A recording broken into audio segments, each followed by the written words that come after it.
Good afternoon, learners. Welcome you all to this Gyan Darshan session. Today we will be taking up a very interesting topic, that is PhD program in life sciences.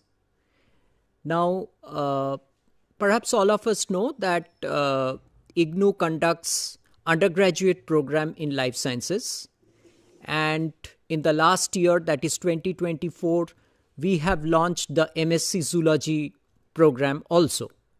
But apart from that, IGNOU has been carrying out PhD program in life sciences since quite a long time. But even then, there is sufficient doubt with regard to whether IGNOU really have any research facilities and whether the life sciences discipline really carries out research at the PhD level. So these kind of questions and doubts are often there in the minds of students or learners. So today my discussion will actually try to solve or rather address to some of these questions or queries which I have been facing not only from Delhi but across India, from different other states of India. I mean, the students or the learners are not very familiar with our PhD program in life sciences. So the first question that is in the minds of the students is whether IGNOU has a PhD program and whether research is being conducted at IGNOU. Because people are very much aware of the ODL system of IGNOU, which is well known all over India.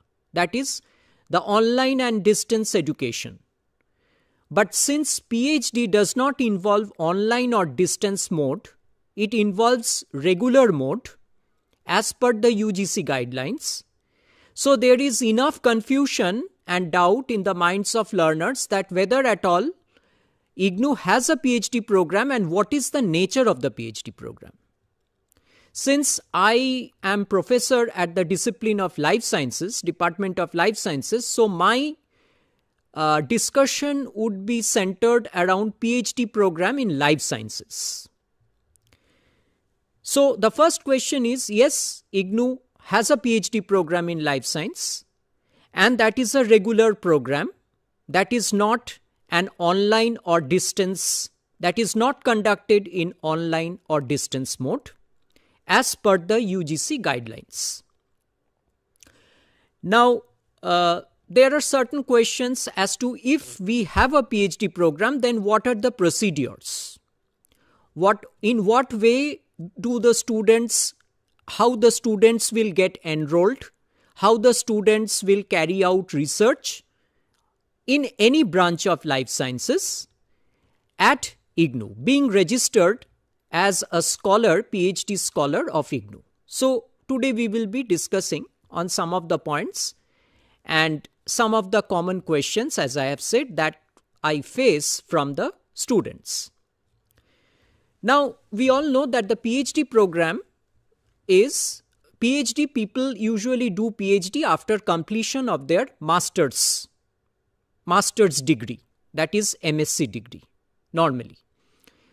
Or sometimes MPhil, students who have qualified or passed the MPhil programs also come for their PhD program to get a PhD degree.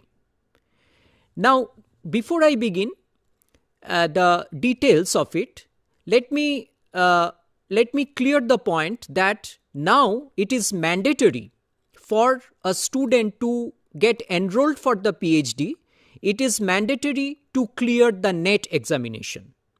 That is the National Eligibility Test, which is conducted all over India. And we know that there is a paper or subject, life sciences. So whoever is interested to do their PhD in life sciences should actually qualify the National Eligibility Test examination, the UGC CSIR National Eligibility Test examination in life sciences. Now, three categories are being recognized, or students qualify for 3 categories in NET: Category 1, Category 2 and Category 3.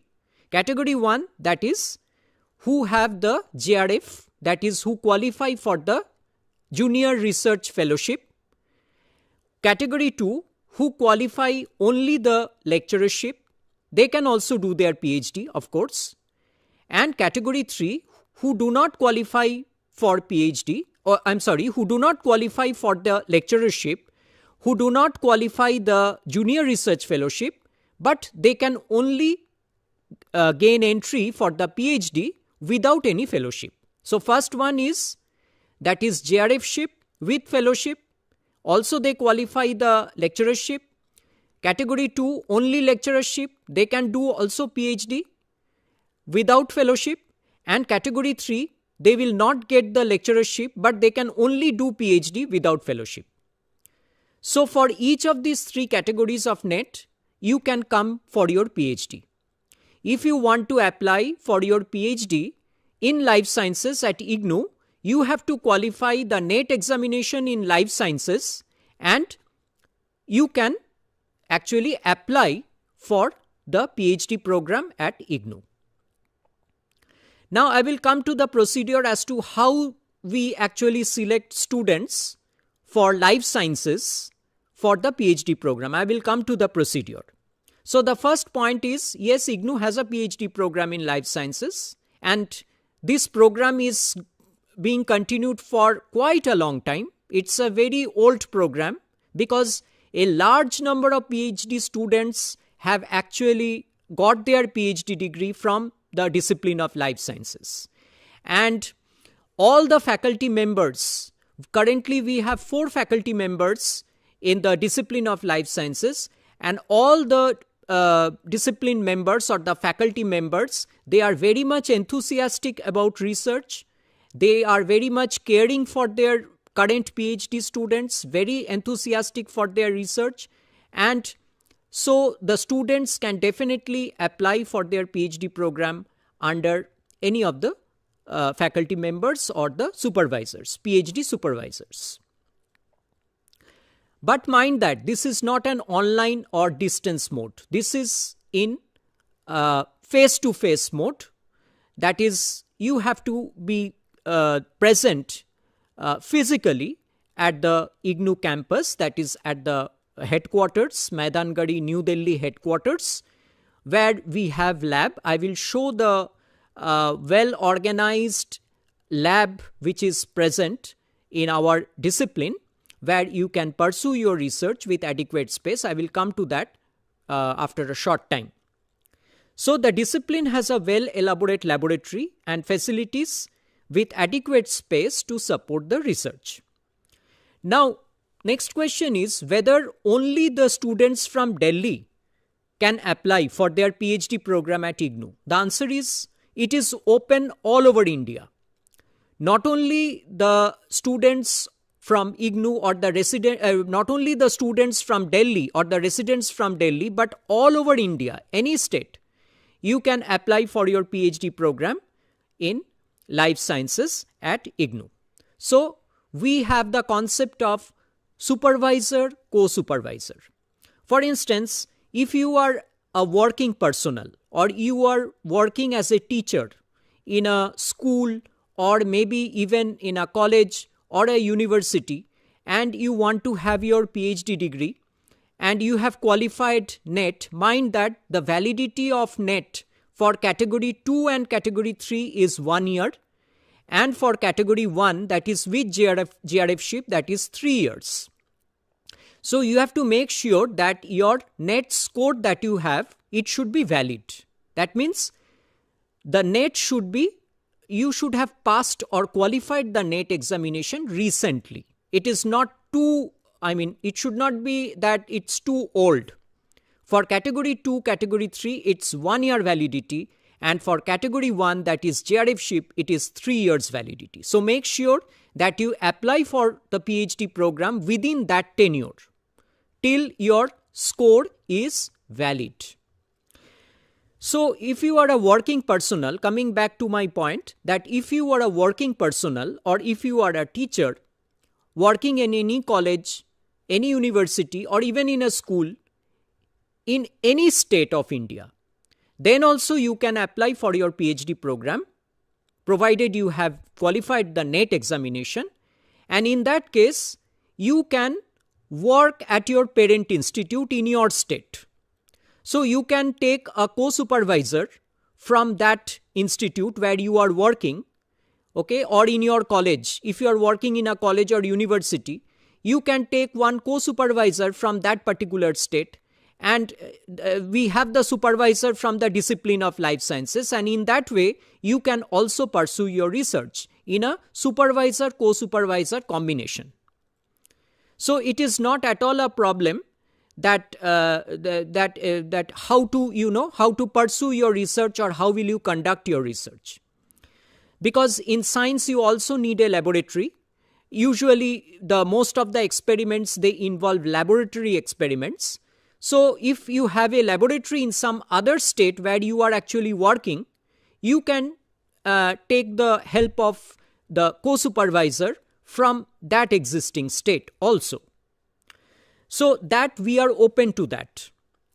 But mind that if you are a working personnel, there should be an NOC from the employer. You should take a no objection certificate from your employer, which you need to present at the time of the interview. I am coming about that procedure, that interview, and how we select the candidates. I am coming to that. But there should be a no objection certificate or NOC from the employer. Now, next point is what is the facility of, doing PhD in life sciences? Advantage of having a PhD degree in life sciences. See, life science is a very broad subject, because under life science, you have so many subjects. You can choose so many subjects. It is not a specific discipline. It is a very broad discipline. Because under life science, you have almost every branch like botany, zoology, microbiology, biophysics, molecular biology, genetics, nanotechnology. Okay, you have so many things. And so you are free. Cell biology, even biochemistry, that is within life sciences. So you have actually so many areas to work under life sciences. So the degree is very broad. So if you get a PhD degree in life science, in future, you have a lot of prospect because it is a very broad subject. So that is the main facility. It is not a specific kind of research, or it is not a specific area. It is a very broad area. So the scope is very much wider. It is not limited scope. So that is why in that way, if you are a student in life science or biological science, then it is always better for you to have a PhD degree in life science. So this is one the one query that the students often ask, that what will be our future scope? See, in future scope, after doing a PhD degree, there are so many, prospects. You can go abroad for your postdoctorate work, for your postdoctorate research. You can go abroad. You can go to America, European countries. You can go there. You can pursue your teaching career. Okay, in a college or in a university, you can try applying. If you have NET, then there is no problem. If you have a NET lecturership, you can always apply for lecturership at the college or the university level. Okay, you can go to the industry.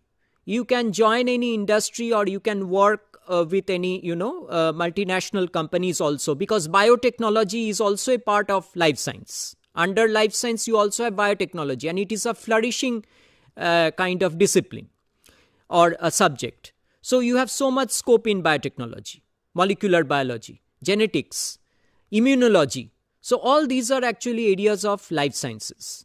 So there is a lot of prospect. You can, according to your choice, you can choose for your future career, you can choose any of these options. So it is always better for having a PhD degree in life science, specifically if you are a biology student. And nowadays, even students from physics, chemistry, they are coming to biology. Because many of the physicists, many of the people who have done good research in biology, if you see the history, They were basically physicists or chemists. Okay, because ultimately our living body is actually nothing but a series of, there are so many metabolic reactions. These are basically chemical reactions, biochemical reactions are going on. Okay, in research you are using so many instruments. These are all contributions of the physics. So the physicists, chemists, they are even coming to biology. And they are doing very good research in biophysics, molecular biology, genetics. So these are some of the subjects. So you can pursue your research in these areas. But of course you need to have NET in life sciences. That is very important. So basically this, and nowadays we talk of interdisciplinary approach. Even the national education policy, they are saying interdisciplinary approach. So a student having an MSc degree in zoology, it's not necessary that they have to do PhD also in zoology. They can do PhD in any branch because it's an interdisciplinary. Life sciences is an interdisciplinary subject. You can do research in any branch. Even it can be botany, it can be microbiology, it can be molecular biology, biotechnology, any area you can do.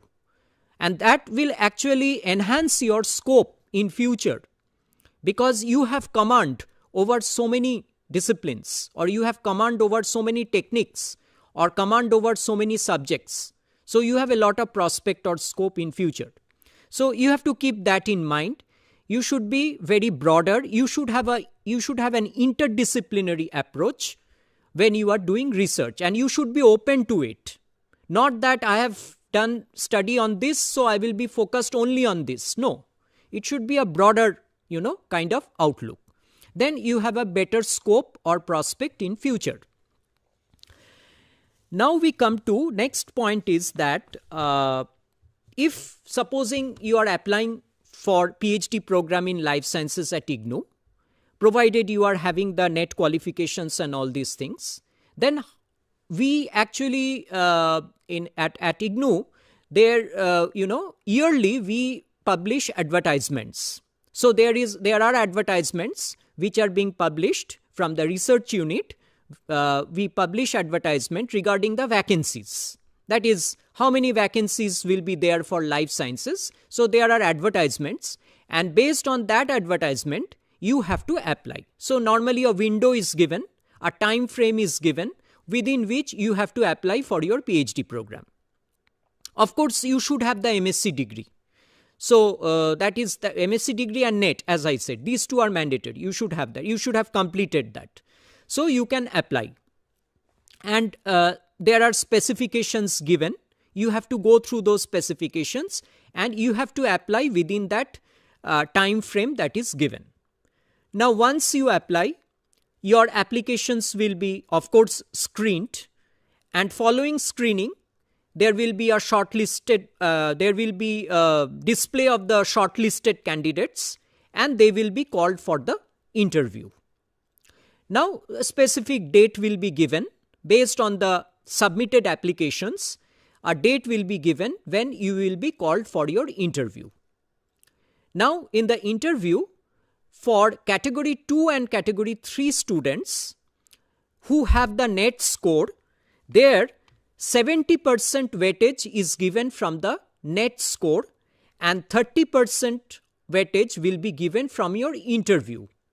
So we have the interview panel where the faculty members and the director, they would be sitting and they would be asking you questions regarding your, the aptitude and all these things, the research methodology, the subject knowledge.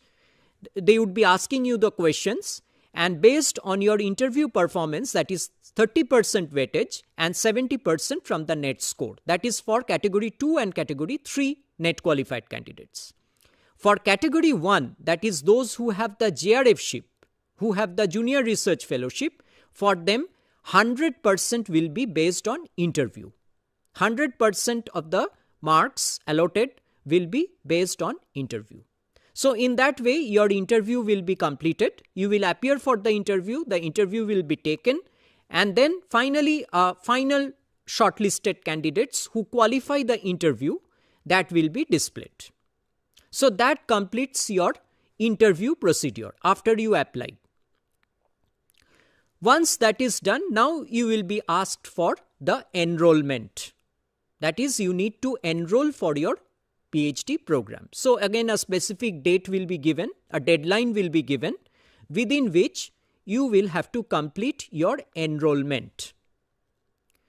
So that is all about the procedure of selection of the net qualified candidates for the PhD program. And in the interview, of course, since this is a life science subject, the discipline is life science. So in the interview, you can be asked about your choices and about your different areas in which you are interested to work. So those kind of things. Maybe you can be asked for a synopsis. So these are the things which need to be you need to follow during the interview procedure.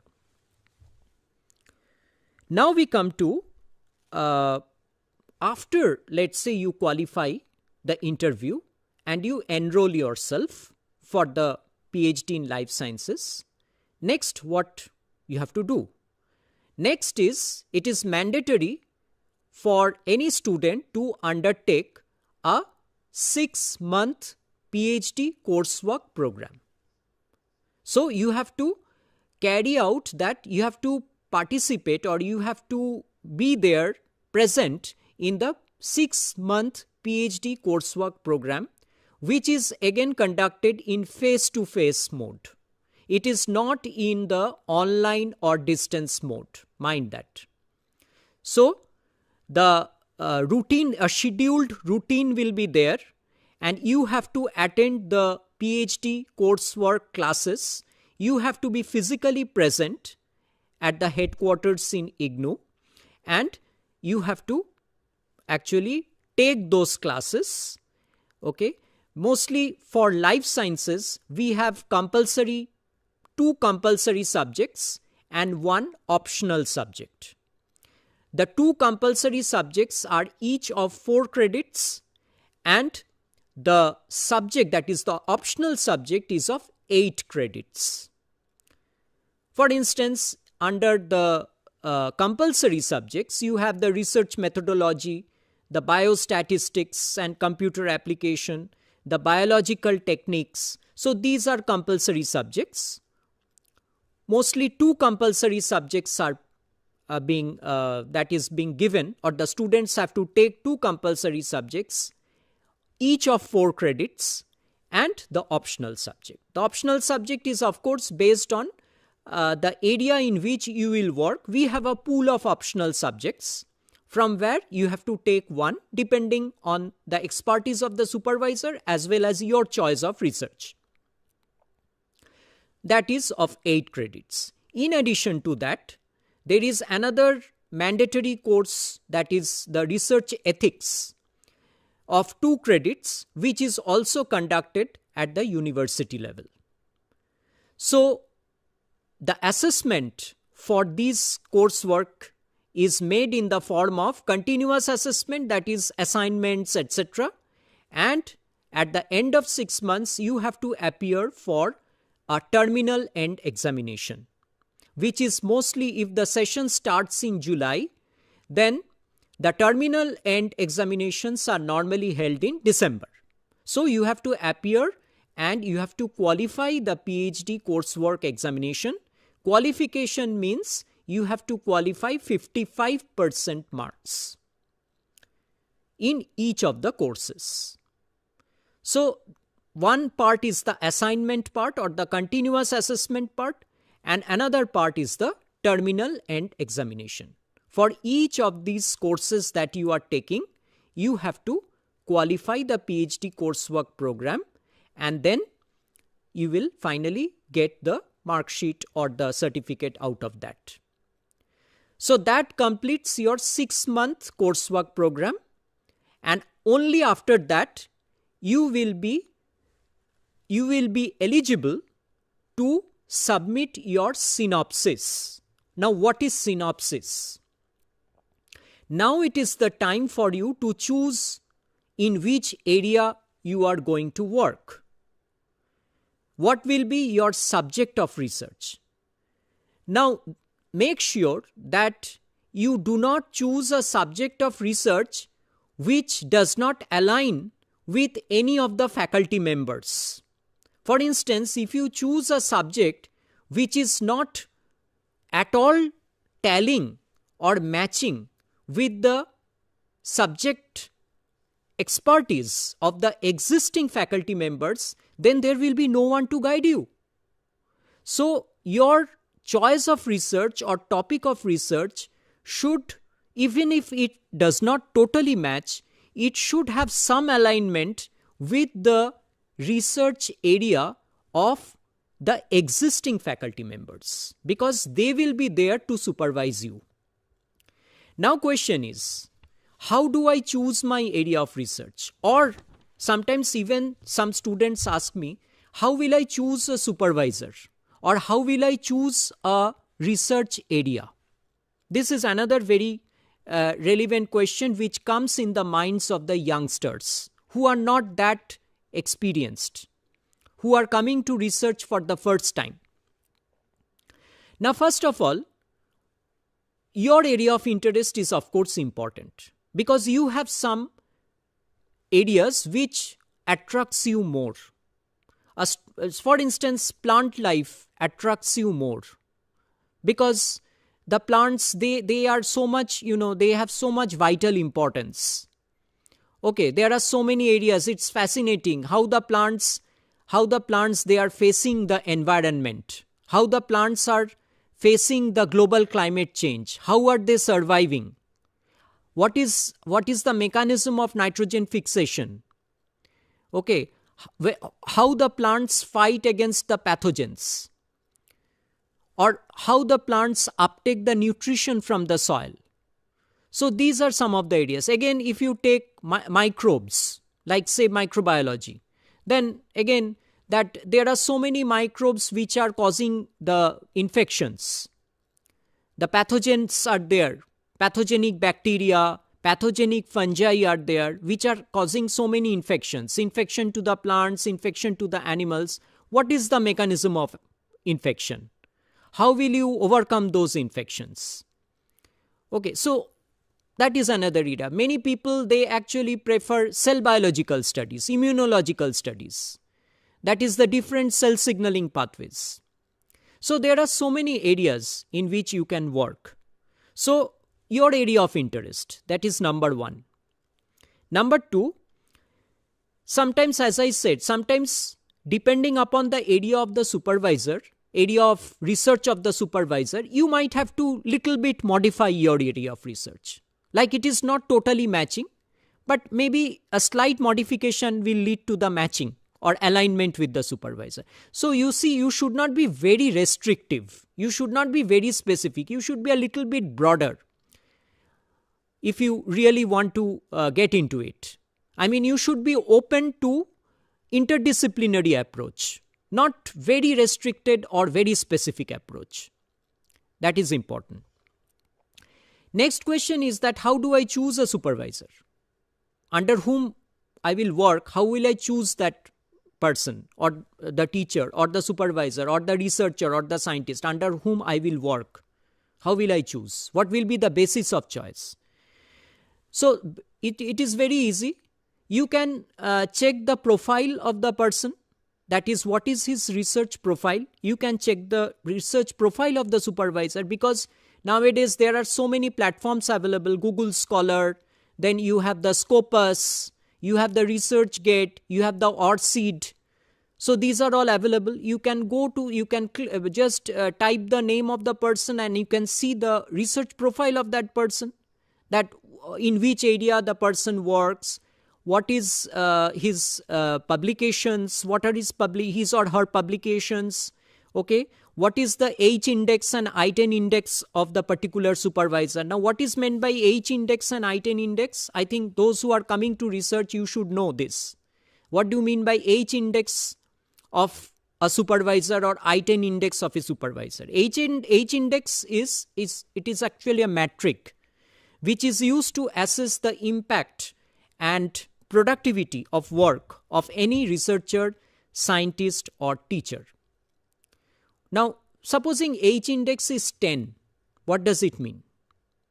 That means that teacher or researcher or scientist has published at least 10 papers that have each been cited 10 or more times.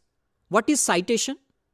Citation means if you publish a paper, then all over the world several people are studying it of the same area of research. So they are actually citing your paper, putting your paper in their references. That is called citation. So naturally, if your paper has a very good merit, then other people will actually study and put it in their references. They will cite your paper. That means your paper is of sufficient merit and is of sufficient importance to the scientific community. So H index 10, that means that researcher has published at least 10 such research papers that have each been cited 10 or more times. So in that way, if the H index is higher, that means the citations are higher. That means the credibility of that researcher or scientist is higher because citations are more. Similarly, I10 index. What is I10 index? It is also another metric that indicates how many publications a teacher or a scientist or a researcher has with at least 10 citations. So if I10 index is 10, then it means that there are 10 publications of that scientist with at least 10 citations. So H index and I10 index, the more they are, the better the credibility or better the the citations of that particular work. So you can use this as one of the parameters. I won't say that this is the only parameter to judge, but this could be one of the parameters by which you can actually assess the contribution, the scientific contribution of a particular person. So that is one point. So in that way, you can actually make a study. Before actually rushing into it, you can make a prior study of these kind of things. So H index, I10 index. So this will give you an idea regarding the research interests of that particular person, and not only the research interest, whether the work has merit or whether the work has sufficient importance to the society or the scientific community as a whole. So if that is there, then of course there is merit in working in that particular area. There is sufficient, that means you have sufficient to contribute in that particular area. So that could be one of the parameters by which you can actually make a decision. And as I said again, that PhD is a training program.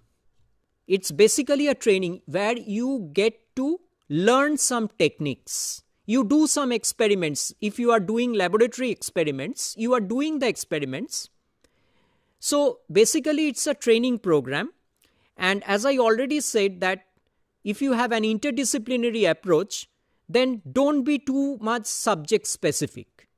Like if I am doing an MSc in zoology, then I am not doing microbiology. That is not my cup of tea. Or I am not doing PhD in botany. No, that should not be. You should be open to any discipline, and it's always better to learn new things so that you have a very broader scope, and in future you can switch to any of the areas. If you have multidisciplinary approach as per the national education policy, then you have actually prepared yourself to switch in different subjects or different areas. So that is an advantage rather than a disadvantage. But unfortunately, students, they have a very, kind of confusion in their mind that we have to be, very much specific to a subject. No.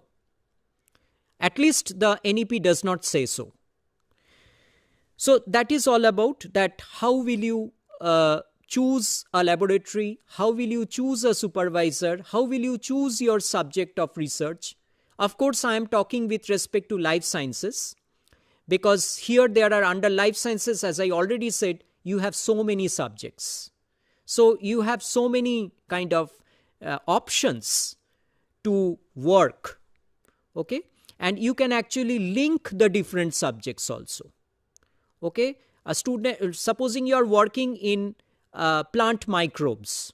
So you have exposure, you will get exposure of microbiology also. You get exposure of plant science or botany also. Or if you are working with, let's say, a microbial human pathogen, then you are getting an exposure of the animal system also. You are also getting an exposure of microbiology. So in that way, we can actually think, or if you are working with environmental stress, then you are actually correlating, supposing environmental stress in plants, then you are actually correlating botany with ecology, environment, biodiversity, the ecotoxicity, ecological hazards, or ecotoxicity. So you can correlate. You are actually correlating so many disciplines together and you are making your study. So that is actually that interdisciplinary approach or multidisciplinary approach that we are talking about. Now, the thing is, let's say you have started your work. After so many things, so many judgments, so many decisions, finally you have started your work in a laboratory, in any of the research programs, in any of the research disciplines and or subjects, and then what you have to do. Now here also there are some strict guidelines. Okay, like first you have to submit your synopsis. You have to sit with your supervisor. You have to make a literature review in the area in which you want to work. First you have to undertake a literature review and try to find out the gaps. Like which are the areas which have not been kind of answered. Okay, there can be a problem where there are certain gaps. So you have to find those gaps or lacuna. And then you have to focus on those regions or focus on those areas. And accordingly, you have to make some objectives. Like objective 1, objective 2, objective 3. In that way, you have to make 3 or 4 objectives. It depends. And those objectives need to be stated. That is on which objectives you want to work for your PhD. And then you have to submit a synopsis. That is pre-PhD, of course, that is before the registration. And that has to be passed through the doctoral research committee. So there will be a doctoral research committee, like in life sciences, we have a doctoral research committee, which will be constituted by the Director School of Science, together with the faculty members of discipline of life sciences in presence of an external expert. So they will be sitting and you have to present your work, a presentation. You have to give a presentation, deliver a presentation where you will actually highlight your synopsis or your objectives. So you have to submit that, and that has to be approved by the doctoral research committee. Once that is done, it is approved, you start your work. So you carry out the experiments. If there is field work, you have to go to the field. Okay. Now, from then onwards, every 6 months, you have to appear and show your 6-month progress. Every 6 months, how much progress you have achieved, that you have to present. So in a year, 2 times, you have to present your work and show us how much you have progressed. The discipline faculty members will be again sitting. Discipline of life science faculty members will be again sitting for that 6-month report to assess the progress, and based on that we will prepare a report about your progress of each student, whoever appearing for that meeting. Now, slowly and gradually your work is progressing. Now, gradually before the submission of the thesis, there are 2 more vital rounds. We call them as first mandatory and second mandatory.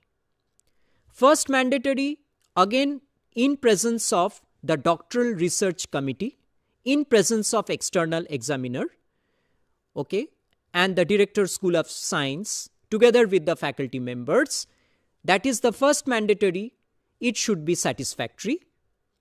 Then after first mandatory, there will be another second, we call it second mandatory, okay, where again the same committee will be sitting and judging your progress, and again it should be satisfactory. So after you have completed the first mandatory and the second mandatory, which is passed through the doctoral research committee of life sciences, now gradually you are proceeding towards the stage where you can submit your thesis, because your work has been found to be satisfactory. Your progress has been found to be satisfactory. Apart from that, as I already said, every year that 6-month progress report will be there.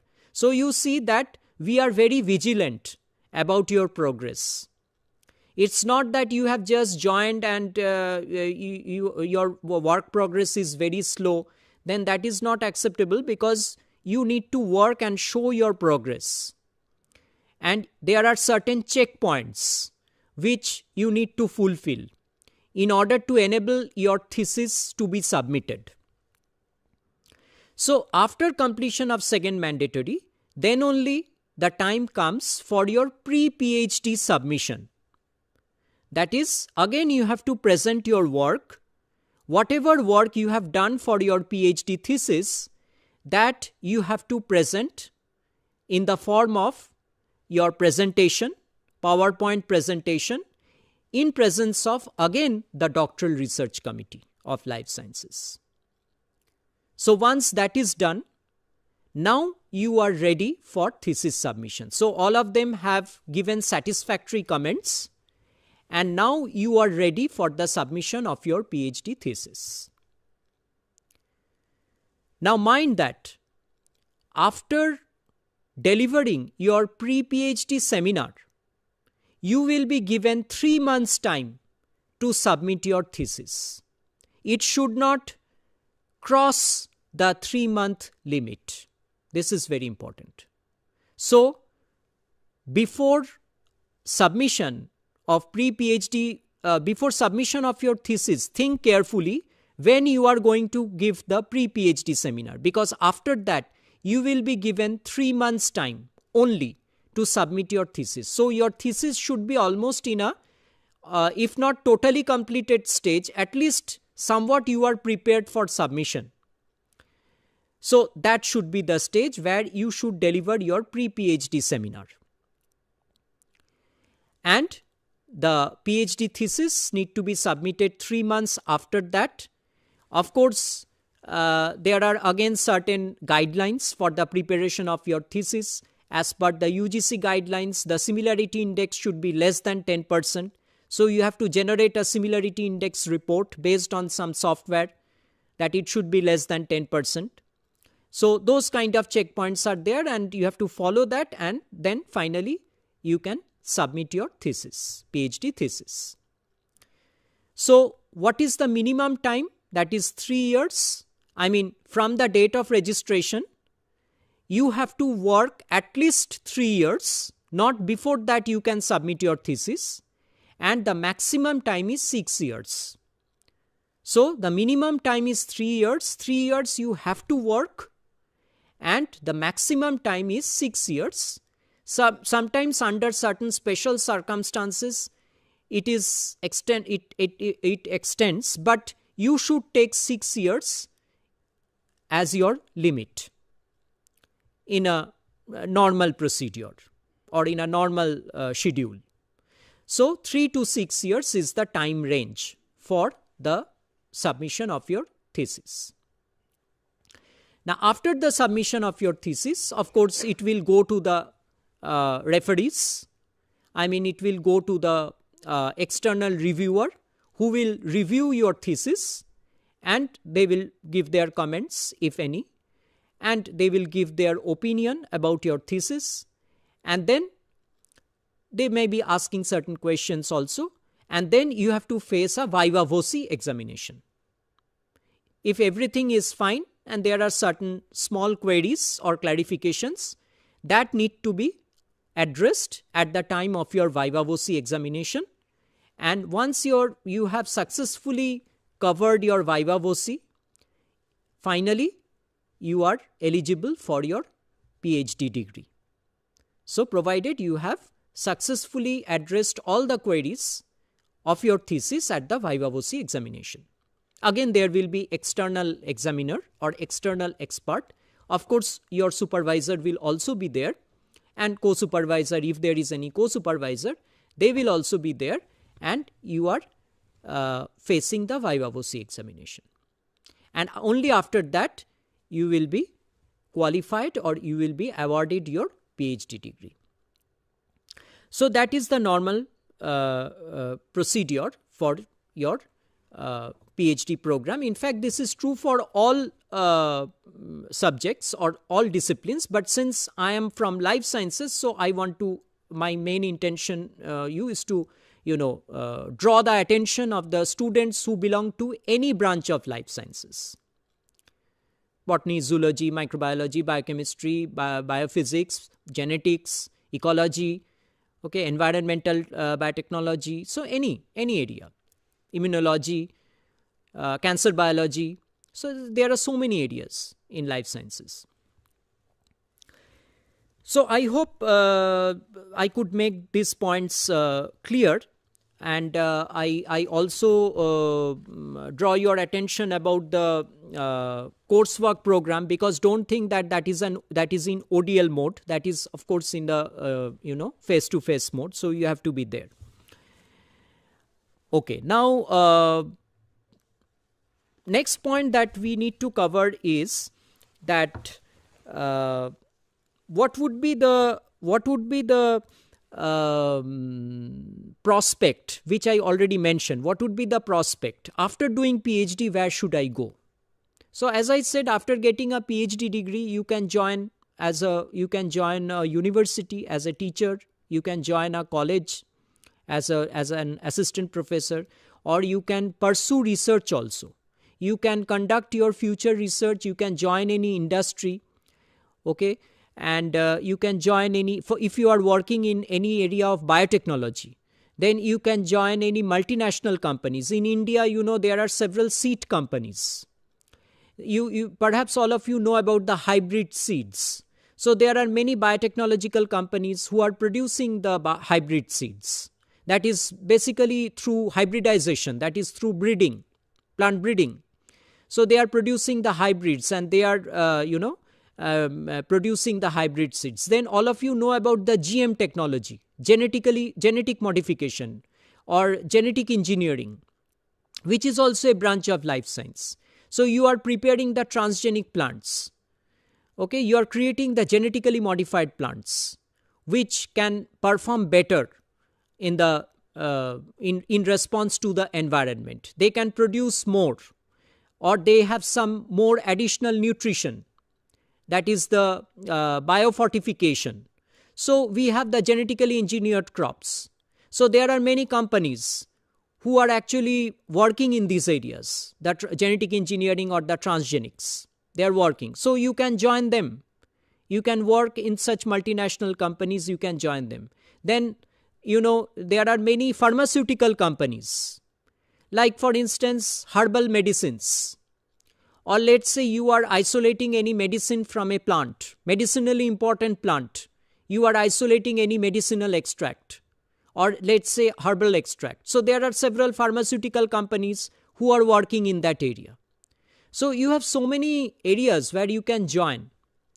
Or let's say any laboratory who are working with the infectious diseases, the clinics or the infectious diseases, pathogen laboratory. So you can join those laboratories. Of course, if you have a PhD degree, you have a better prospect.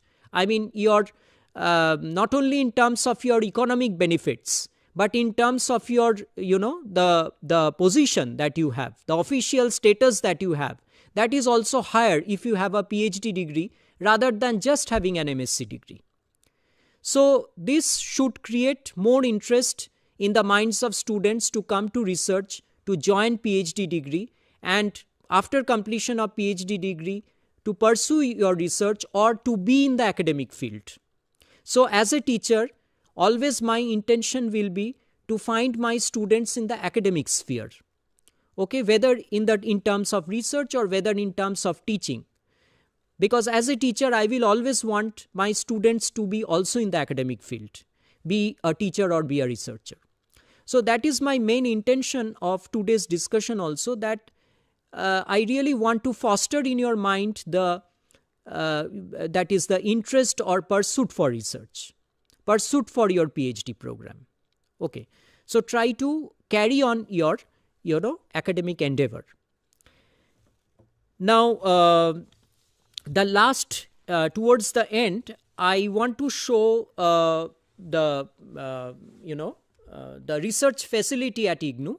I want to show you the laboratory that we have at the IGNOU campus. So many people think they have doubt in their mind that whether, because IGNOU is providing ODL system, there is nothing there. There is no lab, no facilities. Where will they work? So this kind of So I just wanted to show you that how elaborate research laboratory is there, and we can support students for working here. And we also have certain instruments. It may not be too high-end instruments, but even then, there are at least few instruments by which students can do some work. So it's not that it's totally, that there are no facilities at all. So, this is another, another laboratory. So in life sciences, we have at least 3 to 4 laboratories where we can support plant tissue culture also. That is the plant lab, general lab, even animal lab. So we have these kind of facilities. There are working space, there are few instruments as well. So these are some of the, the basic the microscopes and all these things. This is the laminar hood, because as I said, like if you want to culture something, like you want to micropropagate a plant, you go for plant tissue culture, then we have those facilities. So that's the thing. So that's why I invite your attention, because recently also the PhD advertisement has come. And so I invite your attention to this, research program. Please join the PhD program if you have MSc degree, if you have qualified the NET examination. Then instead of wasting your time and thinking here and there, you can always start working, okay? And in reality, it will help you in your future career building, as per my, notion, or as per my belief. So with that, I actually end today's discussion. I think I have covered almost all the aspects, and even I have mentioned about the prospects of life sciences, because it's a broad subject and you can work in any area under the banner of life sciences. So it's always better that if you are a student from biology, you can always have a degree in life sciences, PhD degree in life sciences. So with that, I close today's discussion, and I hope I could actually inculcate the spirit of research or spirit of PhD in your mind. Okay. And so I look forward to the maximum enrollment and maximum, your involvement in our PhD Life Science Research Program. Thank you all.